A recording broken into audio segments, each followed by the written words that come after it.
हाँ भाई, राम राम भाई। अपने 74% तो काल हो लिए थे। 75 नंबर तय। और ये आगे हैं जितने भी उतने आज कराएंगे भाई। 75 नंबर तो चलो चल्लू करते हैं। तो पहला क्वेश्चन है भाई आप लोगों के सामने। पहला क्वेश्चन है, दो बालों के साथ तांबे के 13 छल्ले अवशेष हरियाणा के किस हड़प्पाकाली स्थल से प्राप्त हुए। ये बोल रहा है भाई, 2 बाले और 13 छल्ले। 2 बाले और 13 छल्ले आप इन पढ़ा था नहीं वो 2 बाले और 13 छल्ले वाला 75 नंबर का। यो पिन पढ़ा था भाई, 2 बालों और 13 छल्लों के साथ कहाँ मिला था। मिथा थड़ वाला कौन था, उड़ घनी चीज़ मिली थी। मिथा थड़ वाला हाथी वाला मिला था उड़े। वहीं से आप ही नहीं ये प्राप्त हुए थे कहाँ पर, मिथा थड़। भिवानी में मिथा थड़। आगे है भाई 76 नंबर का। कब्रिस्तान किस हड़प्पाकाली स्थल को कहा जाता है। कब्रिस्तान बोल रहा है, कब्रिस्तान कहा जाता है फरमाना खास। जो रोहतक वाला नहीं है मैम की साइड वाला, उसको बोला जाता है फरमाना खास। इसकी खोज उसने की थी वो आप इन पढ़ा था ना। उसका नाम तो था क्या था वो, दांगी दांगी कुछ था। वो विवेक दांगी। ठीक है, इसकी खोज विवेक दांगी के द्वारा की गई थी 2006 के 7 के राउंड में। ठीक है, आगे देखो। ये 77 नंबर का ये बोल रहा है, अभी निम्न में से फरमाना खास हड़प्पाकाली स्थल कहाँ से प्राप्त हुई। भाई मतलब कि फरमाना खास है ना, जो वहाँ से क्या क्या प्राप्त हुआ है ये बोल रहा है। वहाँ पर सेलखड़ी की मोहरें प्राप्त हुई है, नरकंकाल प्राप्त हुआ है और आभूषण प्राप्त हुए हैं। ये बोल रहा है उपरोक्त सभी, वहाँ पर सभी प्रकार की चीज़ें प्राप्त हुई है। सेलखड़ी की मोहरें, जैसे फरमाना खास। फरमाना खास से सैलकड़ी के मोहरे, नरकंकाल। जैसे फरमाना खास है ना, इसी को ही हरियाणा का कब इसको हड़प्पाकालीन में कब्रिस्तान बोला जाता है इसी को। ठीक है, तो कब्रिस्तान बोला जाता है तो कब्रिस्तान में तो कंकाल ही होगा। ठीक है, और कंकाल होगा और आभूषण। जैसे मृत्यु के टाइम उसके जो आभूषण या कुछ होता है वो साथ में नहीं बगाए जाते हैं, उसी टाइप आप कर सकते हो, जैसे नरकंकाल आभूषण और ये सैलखड़ी की मोहरे। ठीक है, आगे देखो आप।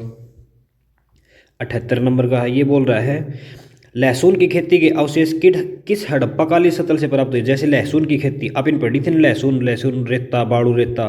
बालू रेत होता है ना, जैसे मिट्टियाँ होती हैं उसी प्रकार एक बालू रेत होता है।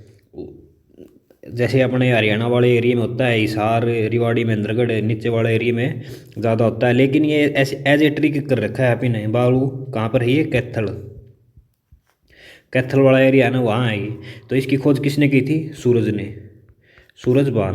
आप इन जैसे वो ट्रिक नहीं बनाई थी, सूरज बालू गर्म किससे होता है, सूरज से बालू गर्म होता है। ठीक है, ये आप इन बनाई थी। जैसे बालू रेत में साग सब्जियाँ अच्छी मिट्टी होती हैं। मतलब जहाँ बालू रेत की हमेशा कहीं देख लेना आप, बालू रेत की साग सब्जी मिट्टी मतलब उनमें अलग टेस्ट होता है।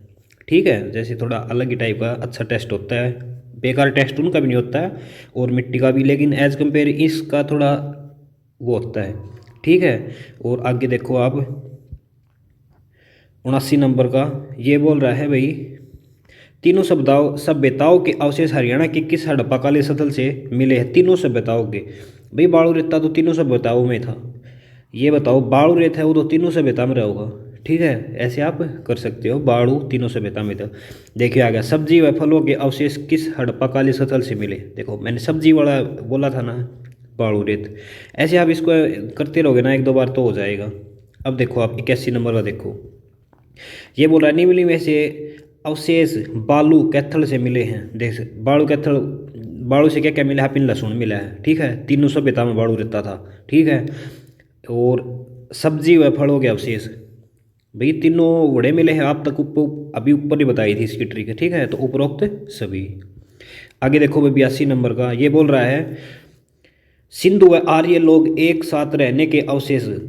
मतलब कि ये बोल रहा है जैसे सिंधु व आर्य, मतलब कि दोनों पुराना टाइम पर थे।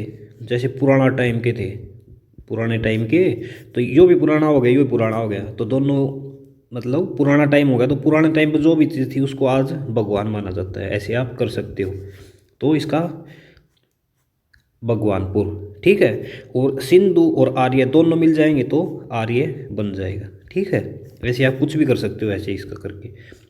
जैसे सिंधु है, आर्य पुराने टाइम के थे, आर्य जैसे, तो आप कर ही सकते हो इसको। जैसे विश्वामित्र ये सब जितने भी थे, मतलब आर्य को बनाने के लिए वो करते थे, तो ये भगवान के लिए ही होता था। ऐसे आप भगवान आर्य से, इससे आप इसको कर सकते हो। अब देखो भैया 83 नंबर का यो बोल रहा है, तांबा गलाने की भट्टी, ये बोल रहा है तांबे, तांबन जो गलाया करता ना, उसकी भट्टी कहाँ से प्राप्त हुई है? तांबे को ये अपनी हुई थी भाई वो जोगन, हाँ यो जोगन खेड़ा से। तांबे को गलाने की कहाँ से प्राप्त हुई है? ये हुई है जोगन खेड़ा, जोगन खेड़ा। जैसे अपना तांबा हो है, वैसे ट्रिक बता रहा हूँ भैया, अगर जोगन वैसे याद हो जाए तो अपने आप कर लेना। जैसे वो तांबा हो है, ये गोली वगैरह नहीं होती है, गन, गन गन तांबे की तो होती है। जैसे गाने बनते बहुत ऐसे ऐसे, पित्तल तांबा तार दूँ, ऐसे होते हैं। तो आप कर सकते हो जो गन तांबा गन, गन ऐसे एक दो बार करोगे तो आपको हो जाएगा, एक बार में तो होगा नहीं भाई, कितना ही कुछ कर लेना। ये आगे देखो भाई, राष्ट्रीय सतर्क संग्रहालय हरियाणा के किस हड़प्पाकालीन स्थल पर बना है? राष्ट्रीय सतर्क बुज, राष्ट्रीय स्थल का बन रहा है राखीगढ़ी में। अंतर्राष्ट्रीय स्थल का बुज रहा है वो बना है पंचकुला में, ठीक है। और आगे देखो, मिट्टी की मोहर की हड़प्पाकालीन स्थल कहाँ से प्राप्त हुए हैं? मिट्टी की मोहर, भाई मिट्टी की मोहरें मतलब कि उनकी एक टाइम की दौलत ही थी ये मिट्टी की मोहरें, समझ गए आप। जैसे कहीं भी वो है सामान बेचते थे तो उसके ऊपर वो मोहर लगा कर बेचते थे, तो मोहर वो अपने सामान पे लगाते थे, अपनी दौलत पे ही तो लगाते थे मोहर, ठीक है। मिट्टी वाली मोहरें कहाँ से प्राप्त हुई हैं? ये दौलतपुर से प्राप्त हुई है मिट्टी की मोहरें, ठीक है। वो सेलगढ़ी की पोरे वहाँ तक था, वहाँ सा वो मिथा दोष वाला था ना, वो कब्रिस्तान वाला पड़ा था, फिर फरमाना खास वहाँ मिली थी, ठीक है। आगे देखो, मदीना हड़प्पाकालीन स्थल कहाँ स्थित है?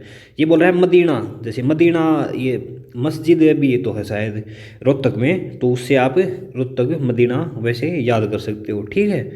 मदीना रोहतक, ठीक है। आगे देखो भाई, जोगनखेड़ा से हड़प्पाकालीन स्थल कहाँ स्थित है? ये जोगनखेड़ा कहाँ स्थित है?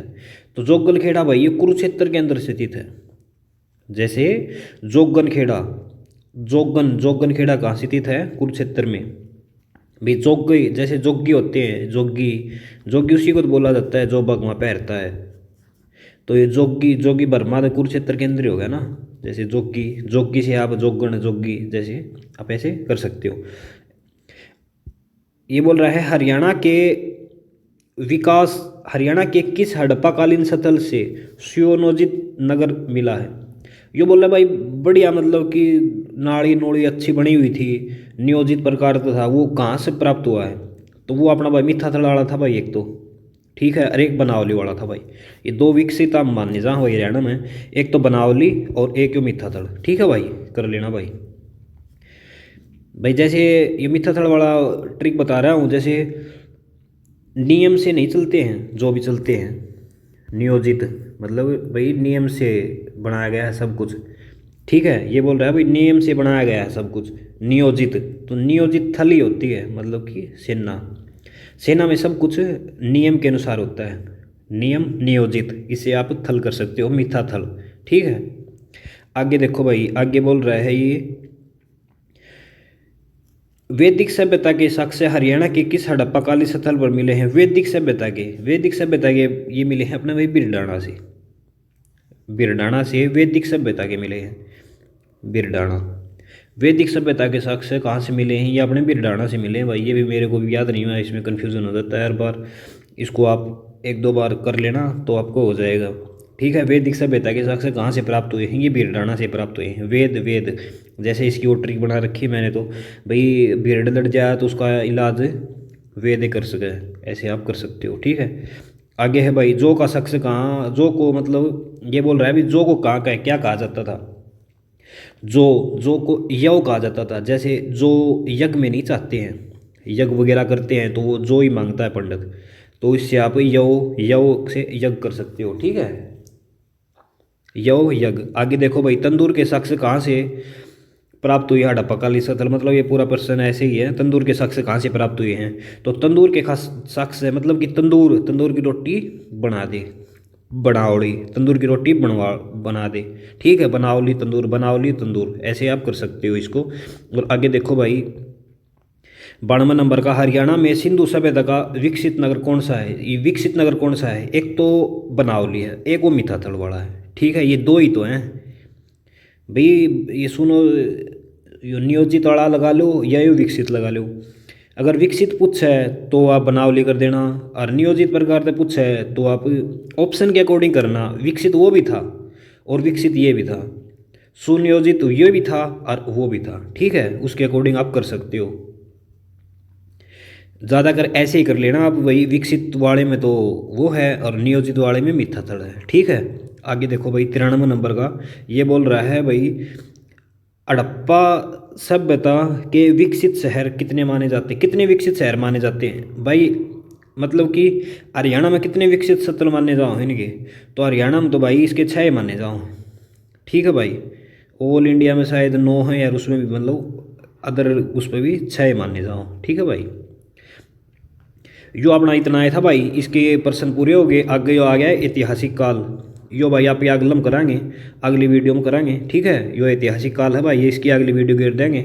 और भाई वीडियो सही लग गया तो चैनल सब्सक्राइब करियो और लाइक ज़रूर करियो भाई, लाइक की बहुत ही ज़रूरत है आप लोगों के लाइक की, ठीक है भाई। बहुत बहुत धन्यवाद भाई आपका, जल्दी आपका सिलेक्शन हो।